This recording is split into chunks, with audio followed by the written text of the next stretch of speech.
Alright, part 2 tayo sa Davao City and Samal Island Connector Bridge. Mula dito sa may sa may Insular Village area.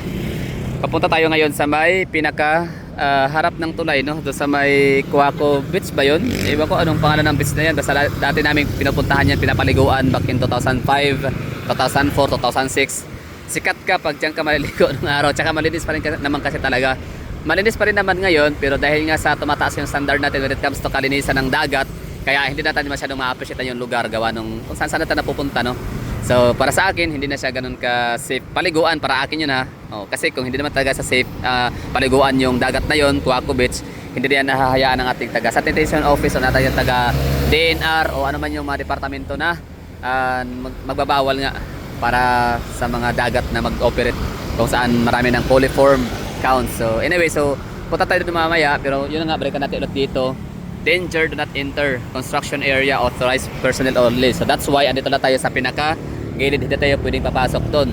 So shout out ulit ha sa sa mamang nakausap ko kanina, yung si kuya nakayelo na may dalang backpack. So tinanong ko siya kung anong gagawin dito. So syempre mas maganda yung hindi speculation lang, no, haka-haka dahil sa mga hula-hula lang kung ano nakita natin. So ngayon tinanong ko siya, 'di ba, since meron tayong nakikita dito round box, round culvert. So syempre ginagamit yan talaga pang gawa ng mga creek, 'di ba? Mga drainage. So siya ay ilalagay daw yan tamburong. Tamburong ang term, no? So sabi ni kuya, ang ginagawa nila dito ay hindi daw, sabi ko, anong gagawin dito? Anong ilalagay? Bakit may ginagawa? Hinuhukay-hukay something. So yan pala daw, maglalagay daw ng tamburong. So pag maglalagay ng tamburong, ibig sabihin maglalagay ng kanal, gagawa ng kanal. So tinanong ko siya, bakit gagawa ng kanal? Kasi daw para pag umulan, yung tubig daw galing sa tulay didiretso sa kanal. Yung parang ganun, 'di ba? Kasi tulay yan tapos uulan. So para 'di ba meron siyang pattern ba tawag diyan? Basta yung may gutter pattern basta matawag diyan. Yung pavement para sa tubig ulan tapos didiretso dito. So yan ginawa mo na yung tamburong muna ang uunahin, yung round culvert. Tapos yan na nga, kanal, no? Tapos yun, next yan ay ang poste. So, speaking of poste, wala pa daw poste dito na gagawin. Wala pang ginagawang poste, no? Tamburong pa lang, installation of round culvert para sa gagawing kanal nga. Kanal, round culvert, tapos ang poste para sa tulay, tsaka na daw yun. Wala pang ganun. Okay, so mula rito, kasi nga ginagawa ang tulay, lahat, no? Hindi naman tulay lang, basta sabay-sabay. Grabe, ang bilis talaga, iba't pag China.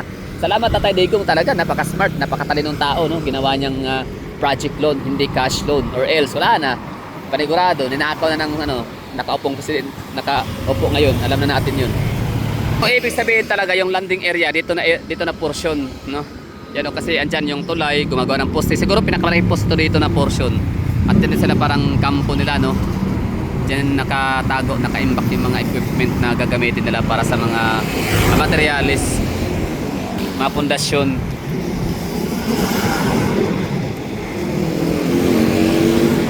Okay, so dito sa portion na to. So ito na yung pinaka-approach, ito na yung pinaka-area kung saan may poste na, ang dami, no? So dito dumadaan yung mga heavy equipment, mga trucks, craneway. So ito yung craneway, hindi pa yung tulay, ha, hindi pa talaga yung pinaka-portion kung saan dadaan yung mga sasakyan papuntang Samal. Craneway lang ho yan. Dadaanan siya ng crane, ganun.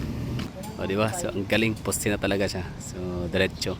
Wala na makapigil dito. Siyempre nga sa pa lang, ideya pa lang na project loan nga, hindi yun pera, hindi siya cash. So diretso ang paggawa talaga niyan, no? Hindi na pwedeng harangin. So buti na talaga brilliant si Tatay Digong.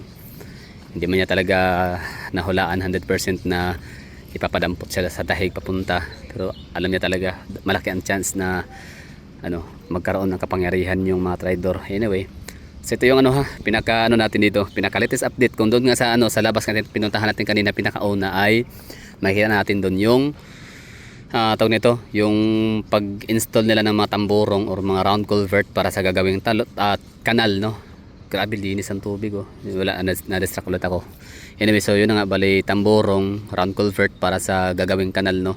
In preparation pala yun kapag may tulay na. So doon dadaan yung tawag nito, yung tubig galing sa tubig ulan, no? So kanal, tapos yun poste na. Pero sa portion na to dito, kita nyo naman may mga poste na talaga nakalagay. For example, yan poste, hindi yan sa temporary, ha. Yan talaga yung poste, parang abang na siya.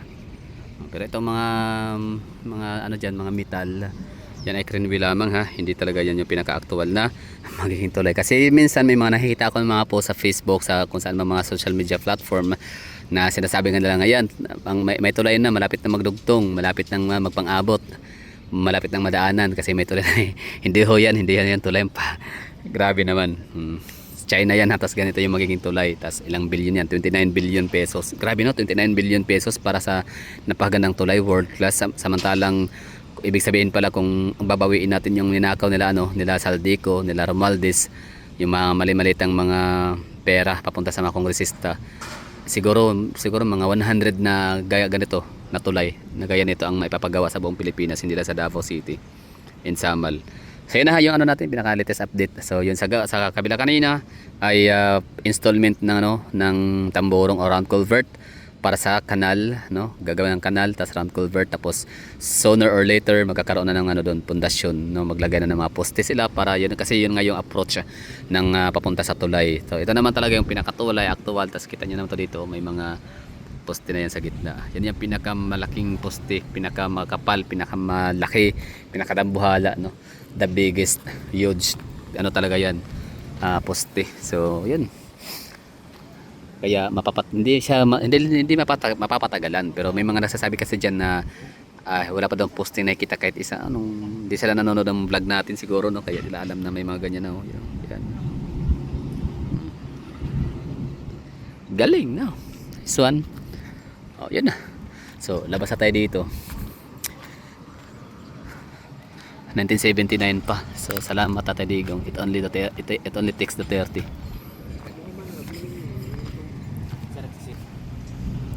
CRBC, China Road Bridge Construction in DPWH, teamwork, team up. So ito yung dito, yan yung magiging ganap. Ganda nice one. Yung landing area naman doon sa kabila, syempre malamang sa kabila nga, diba, kabilaan So grabe dahil talaga sa mga malalaking mga structures, mga projects na mga dinedevelop kaya nito, tulay for example, siya, sobrang laki talaga ng kanyang pinagbago sa landscape ng lugar. For example, ito dati naalala ko nga 2023, so ako'y pumunta dito sa may beach club, basta something like mga ganyan na playa beach club, basta ganyan. Tapos may mga yung kulay dilaw na diba, yung parang mohon na naka-installed, parang palatandaan na yun yung parang magiging approach, daanan, or doon magla-landing, or yun yung magiging poste in the future na gagawin nila. So ngayon, dito pala yun. So hindi ko na namataan, hindi ko na malaya masyado, o hindi ko na natatandaan gawa ng maliban sa matagal hindi nakabalik dito, years din. Ito na nga, may mga tulay na. So ito pala yun sa playa, tapos dyan ka susunduin papuntang kila doon Sulita, Lalagdameo. Kalimutan ko na yung basta yung Pearl Farm, ayan. Ganda, ang galing. Notice to the public, this inform public that there are ongoing activities related to the construction of Samal.